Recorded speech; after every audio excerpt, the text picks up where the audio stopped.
financial freedom and how it relates to communities. What does that mean to you? So when we think about financial freedom, there are certainly formulas and pathways to it, but for people of color, they've had to navigate that in more complex ways than others.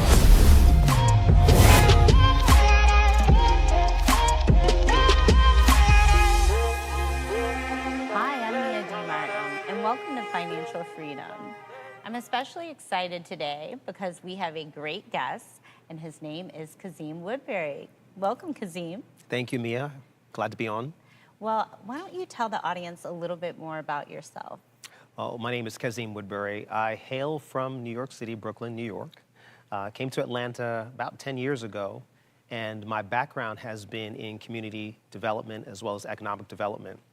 I have spent a considerable amount of time working at the ground level to the Ivy level, to the top tier, working with stakeholders on how to have a more equitable execution of community and economic development. And I'm just thrilled to be on today to talk with you about how I've engaged that work. And I'm really excited to hear more about the work that you're doing. So I've known Kazim for several years, and it's been wonderful to see the impact that you've had on the community in Atlanta and communities throughout the country, really. And when you think about financial freedom and how it relates to communities, what does that mean to you? Oh, well, this country has a history of opportunity and obstacle, particularly as it concerns people of color. And so when we think about financial freedom, there are certainly formulas and pathways to it. But for people of color, they've had to navigate that in more complex ways than others. So for example, when we talk about historically the GI Bill and the opportunities that are provided for both education and mortgages for GIs returning from military service, well, historically, Black people in particular had difficulty being able to take advantage of those things. And for those who did and were able to get their education and get homes, they were impacted by redlining, which was another policy that sort of undermined Black people's opportunity to earn or develop intergenerational wealth to pass on to the next generation. So as I'm working with businesses and working with policymakers, we're looking at ways to deconstruct and dismantle policies that historically have created barriers, and then look at solutions and opportunities that are restorative and reparative for people to begin to build on an equal playing field.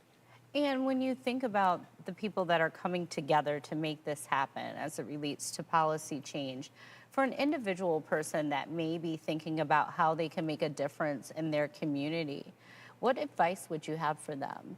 Well, I would say take the pulse on your community. I tell people your priority doesn't come from the media, doesn't come from the newspaper. It comes from when you walk out your front door.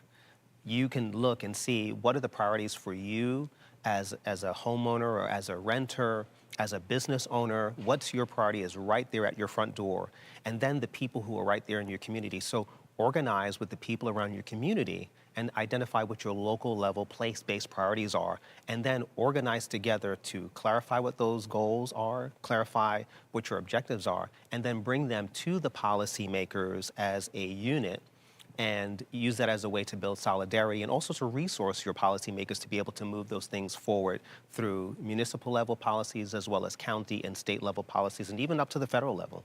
Absolutely. And when you're thinking about the role that small business plays in that ecosystem, what advice would you have for entrepreneurs as they are on their pursuit of financial freedom?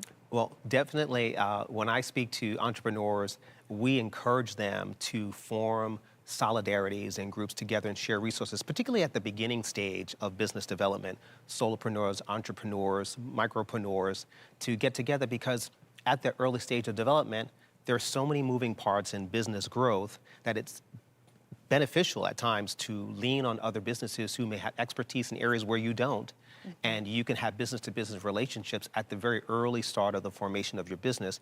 That can save you resources, save you time, having to learn things that are really not your area of expertise and rely on someone else who has that expertise to move you along as you help move them along as well. Yes, so I would definitely agree with you. In business, it takes a village as well, partnering up with your colleagues and friends that are entrepreneurs as well, just to share best practices and expertise, because at that particular stage, you're wearing so many hats that you're not able to do it all on your own. So really, utilizing your immediate network for support is going to be key and vital to your success. So, when you think about some of the organizations that you've been working with more so recently, what advice would you have for those who are thinking about bringing organizations into their communities to have change and impact? What I say to communities and to small businesses is really tap into your chamber of commerces, your business organizations, your faith-based institutions in the area, organizations that provide services to your community, because there are a lot of entities who are present to provide services, but oftentimes people aren't aware of them. But when you start with places like your faith-based institutions and your chambers, they usually have a resource, a portfolio of resources that they can put people in contact with. So I typically encourage people, tap into those entities that are very obvious, and they can help people begin to connect with those resources, because at the end of the day, small businesses bring jobs and opportunity to the community. They bring tax resources. So of course, policymakers, mayors, whatever, if they're commissioners, whatever their title, council members, they're very much interested in economic growth and development. So when they bring those interests and those exploratory searches to the chambers and to the policymakers and to the churches, there's really a lot of support around that, because people are looking for jobs and they're looking to improve the opportunities and the growth for their communities. Absolutely. And from your perspective, how important is economic development to financial freedom? And I know you could go on for days about this. I can go on. But just give us an yes. overview. Yes. One of the things that people of color, Black people in particular, have done well in this country is sort of work their way out of a disadvantage. When we talk about Emancipation Proclamation, Black people were free, but they were free just standing in place. It's not like there was land and a bank and a house that they were just free in the space that they were in. And so financial freedom is more than just being free, but it's being able to have the freedom to be mobile, have the freedom to invest, have the freedom to help other people, have the freedom to educate yourself and the community around you, have the freedom to restore the environment, secure the environment around you. Financial freedom is more than just being free in space, but it's being able to leverage the resources of your finances and your financial credibility and viability to make things happen. So as you touch on finances, what role does equity play in all this versus equality, right? So let's talk about both.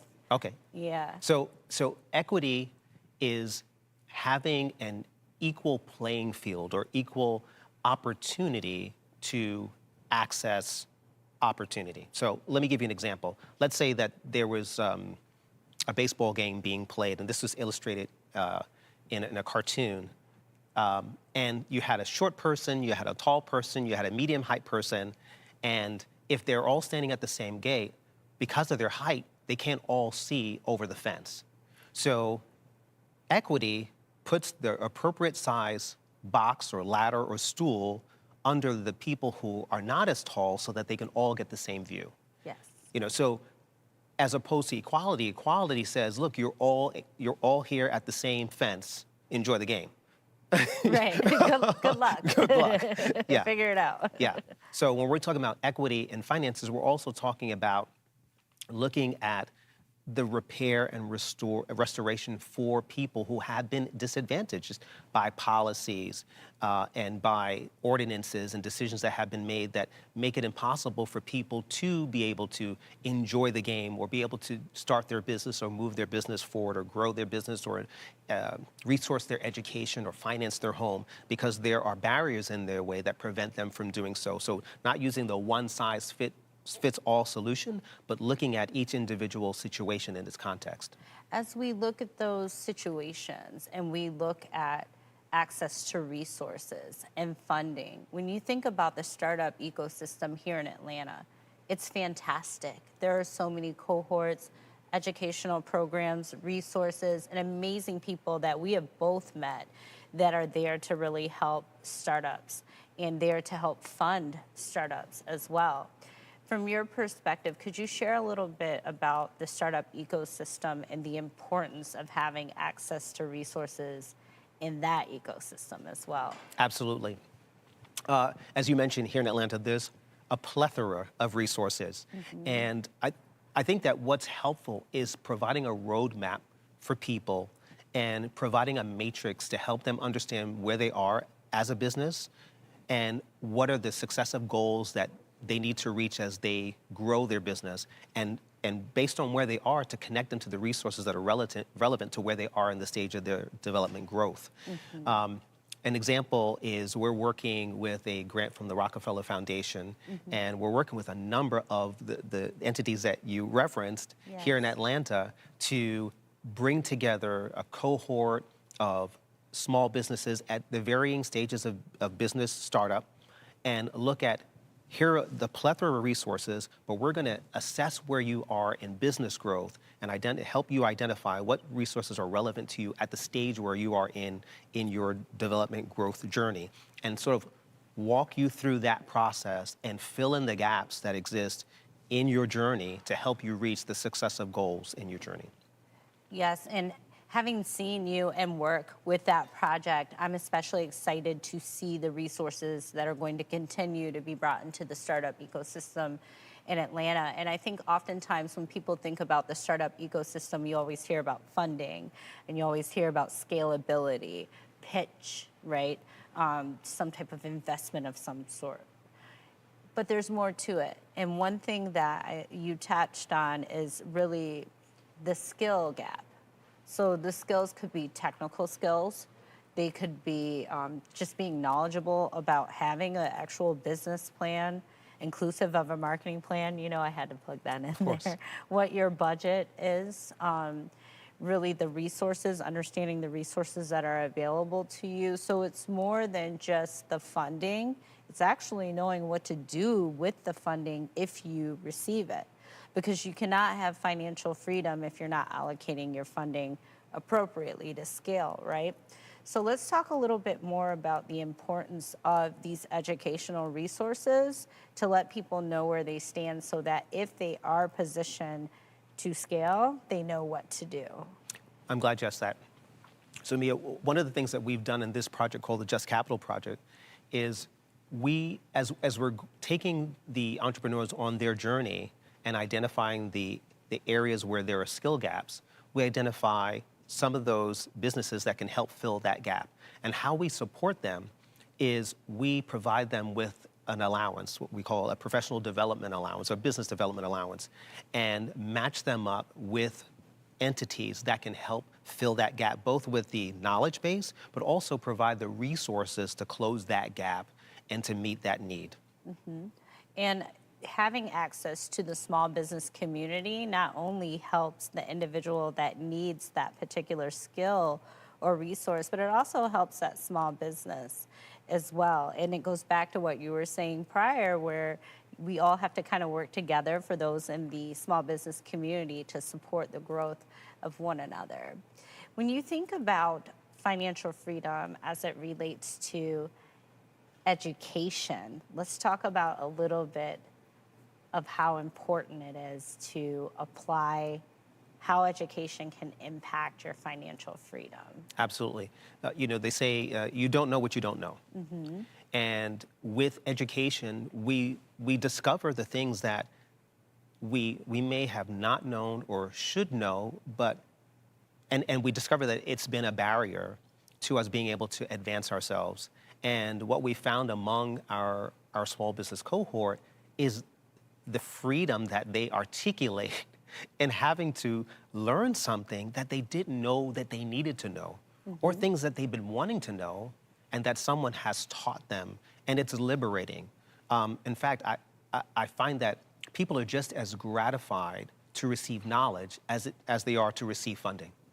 Absolutely. And even though you can't spend knowledge as quickly as funding, you cannot spend the funding effectively without the knowledge. So the skills giving the education, the resources are definitely vital to the success of small businesses here. When you think about the development that's taking place in Atlanta, not only from a commercial real estate perspective, but also from a residential side and just overall community development, do you want to speak to that a little bit and how that relates to financial freedom for those who aren't as familiar with the development space? Sure. I was just having a conversation this morning with a colleague of mine, and we were talking about a task force that was being formed around affordable housing development.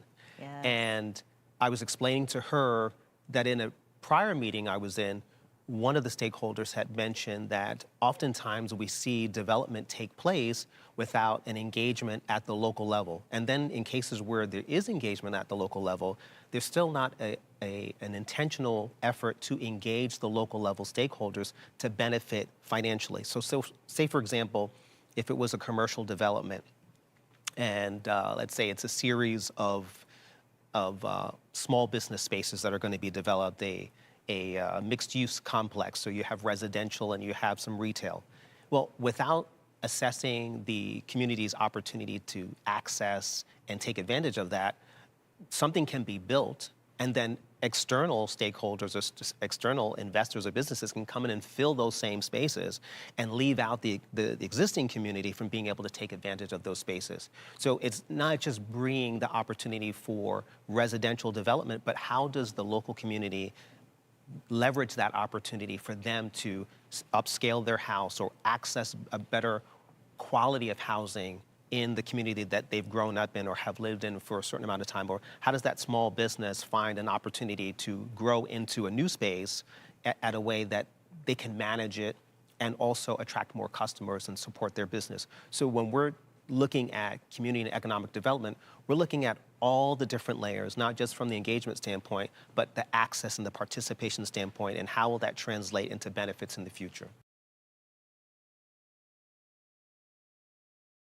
One of the things God told me was, and to answer your question about what makes me different, he said, you're going to be authentic. Yes, other coaches will be able to help people, but you're going to be able to do that because of your authenticity of how you went through. And then secondly, what makes me different is I am a prayer warrior. I war for my clients. Yeah. I intercede for my clients. I pray for my clients. You've just answered the 6, 7, 8, 9, 10 of our questions right there.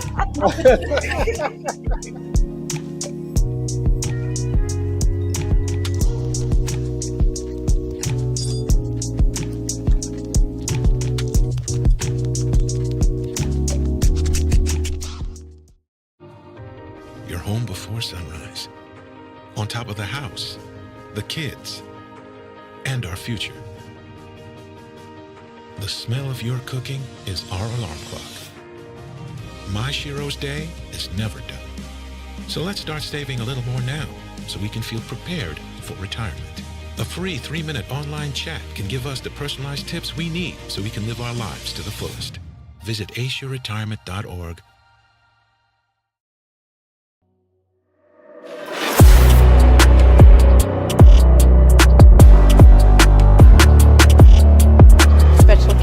Janice Anderson, welcome. Thank you, thank you.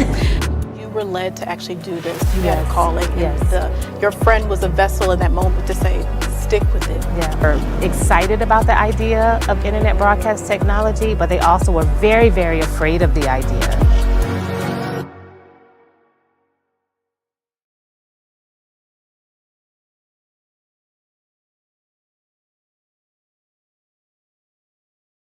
Specifically as it relates to community development, what about the groups that are in existing communities? Some of them I know may meet on the weekends and they'll discuss some of the development that's taking place in the community. If someone lives in a neighborhood and they've heard that there's one of these types of groups in their neighborhood, should they actively get involved and at least visit a few meetings to learn more about what's taking place? Absolutely. What we do is we typically encourage people, try to stay engaged with your local faith-based organizations. Reach out to your planning department in your local municipality, because anytime there's going to be a sizable kind of development or a repurposing or a a special ordinance or a request for special use, that's typically a public hearing. And that's an opportunity for the public, a neighbor, another business to sit in and find out, well, who's putting an application to use a particular space, whether it's vacant or whether it's a plot of land that they want to build on, or it's a vacant building, to sit in on that meeting and provide a public comment on what is coming to that community and whether it's something that's going to be an asset or whether it's something that could be put the community in jeopardy. So we typically encourage people, tap into your local planning department, your local faith-based organization, communities who have organizations like Habitats for Humanity, those who sort of do work in the development space, to tap into those organizations and find out what they can share with you about what could be potentially targeted for your community and how they can get involved in learning about that and informing what they think might be best for them.